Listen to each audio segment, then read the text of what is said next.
Hi, this is Derek with Automatic Door and Hardware.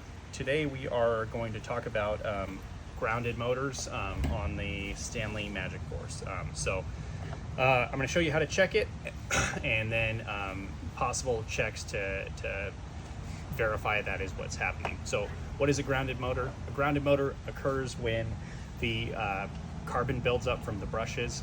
The armature in the motor will wear down the brushes over time.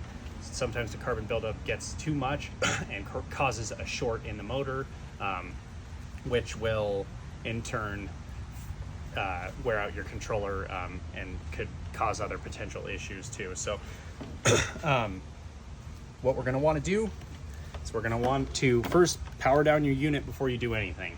Power down your unit, unplug your motor connector, which is this 3-pin connector with neutral, hot, and ground.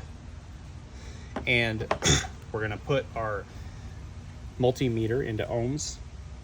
Okay, and what we're going to check are your neutral and your positive here, and we're going to just check it against the case to make sure it's not shorted on the case. So what we're going to do is we'll stick one end in the white, and then the other end, what we're going to do is we are going to touch it to the case.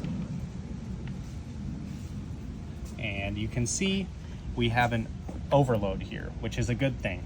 We don't want to have a zero or a finite resistance here, because that means that there's a short going on. So we always recommend to do this, and I'm going to check the other leg here too. I'm going to check the other leg, and you can see still got infinite resistance here, which is good. You will get, if you check your ground, you're gonna get a short, but that is normal on this unit.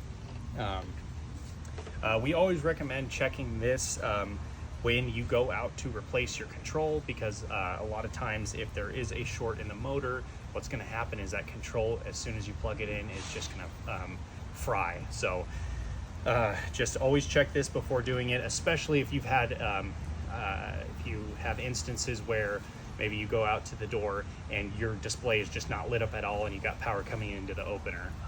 So things like that where the control has fried, always make sure you check your motor for grounding before replacing that, just so you don't ensure it happens again. Thank you.